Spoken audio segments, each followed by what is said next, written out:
In this video, I'll walk you through the spreadsheets we've created for the Growing Beyond Earth Challenge. To start, I'd like to thank you for participating in the 2015-16 Fairchild Challenge. This year, we are exploring the voyages of plants in a number of ways. We're thinking about the ancient people who began transporting, adapting, and domesticating plants thousands of years ago. But in this particular challenge, we're looking into the future to see how we might adapt edible plants to life in space. We hosted a teacher professional development workshop at Fairchild on September 26th, where we walked you through the Growing Beyond Earth experimental protocols.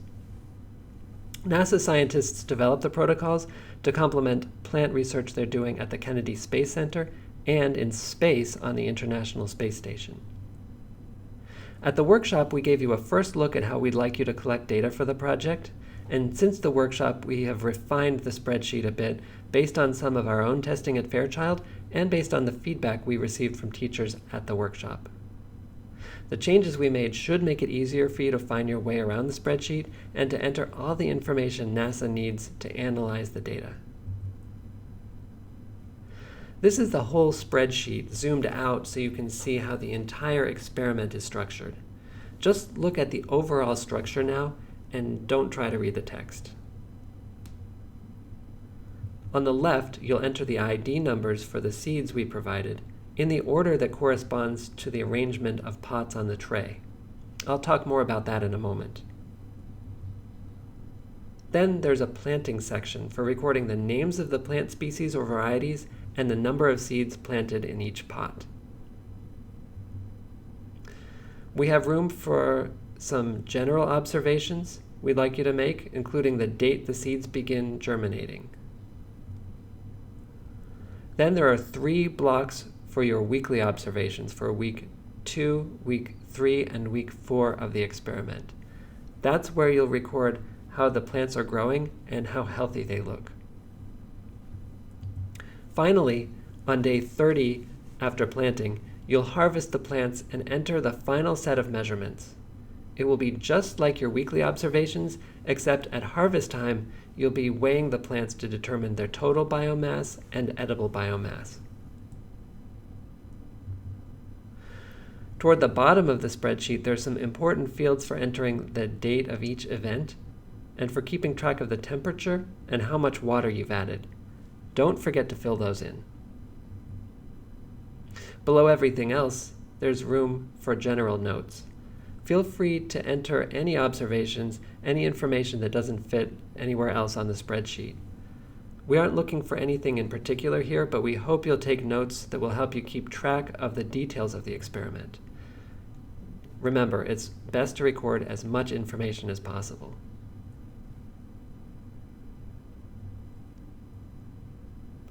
The mini botany lab you received from Fairchild has room for 25 4-inch square pots. We can refer to each position on the tray using a grid system from position A1 to position E5. You'll see those positions listed in column 1 of your spreadsheet. During each trial, you'll plant 5 pots of red romaine lettuce. That's the control group in this experiment, GBE1. You'll also grow 3 experimental varieties that we assign to you randomly. You'll grow 5 pots of each of those. Then you'll choose another variety as your school choice plant. That can be seeds that you received from Fairchild, or it can be any other edible plant that you choose. Remember, it should be something that can be harvested in 30 days. But of course, the arrangement of pots won't look like this because you're using random.org to randomize the arrangement of pots on the tray. Instructions on how to do that are in the protocol. Once you have the pots randomized, you can fill in the ID number of each plant on the spreadsheet, starting from position A1 all the way down to E5. This is what the spreadsheet looks like up close on your computer. On the left, you see where you'll enter your GBE numbers. These are the ID numbers for each plant in each position on the tray. So for example, if we enter GBE 17. Then in the planting section, we'll enter the name of that plant, which is red Malabar spinach. And then we also have room for the number of seeds planted. Let's say we plant 2 seeds. And then for the dates, any place you enter the date, you have a lot of flexibility on how to format the date, but it will all be set to the same format after you enter it. So for example, if we say October 9 and then move over to the next cell, it will adjust the format so everything is the same. And then if you click back on that, you'll get a calendar where you can adjust the date if you need to. Number of seeds that germinated, that's total. That's not the number that germinates on the first day, but that's over the course of the experiment if both of them germinate. And then this field for the date of first root swelling is only for the carrots, the radishes, any root vegetables. For your weekly observations, you'll be able to enter the number of leaves, so to count all the leaves, even the seedling leaves, even the cotyledons. Plant height, width, and depth, that's just measuring across the plant in both dimensions. So we get the spread of the plant. That'll help us calculate the volume of space that the plant is occupying. And plant health is interesting. This is a little bit tough to judge sometimes, but generally what you're going to see is that your plants are going to be in good health. If they're slightly off color or if they seem to be a little bit weak, you might select fair. And then if they're discolored, like if they have brown spots on them or something, then they might be in poor health. And of course, dead. You probably aren't going to see that in your 30-day trial, but that's a possibility, of course. But let's set that to good.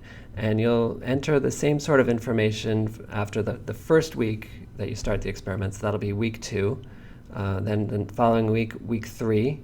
Then the next week, week 4.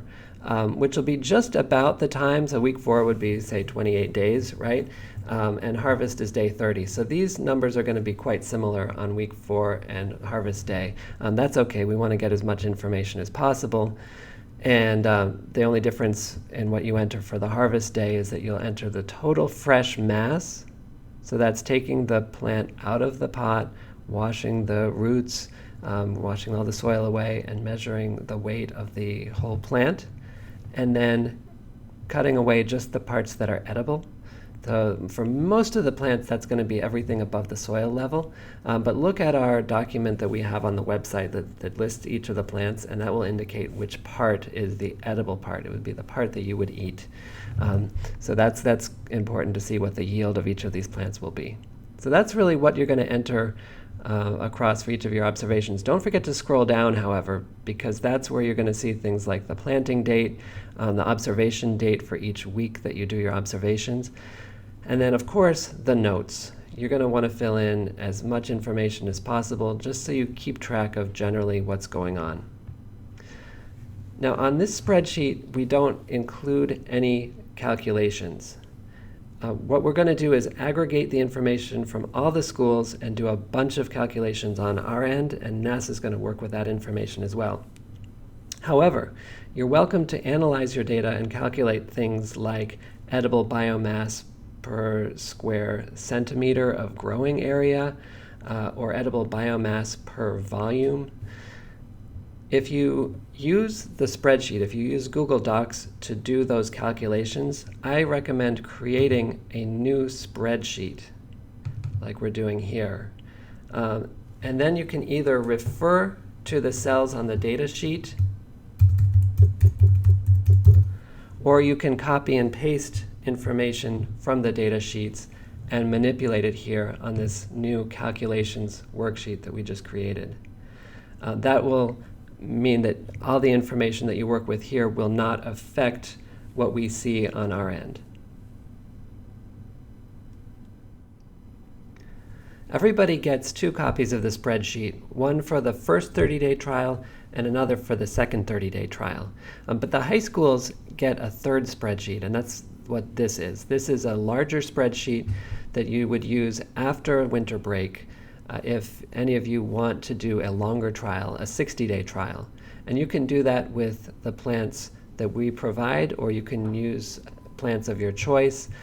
Doing a 60-day trial means that you might have your plants blooming, you might have them producing fruit. So this larger spreadsheet will give you the option to enter some of that information as well. But this is only at the high school level.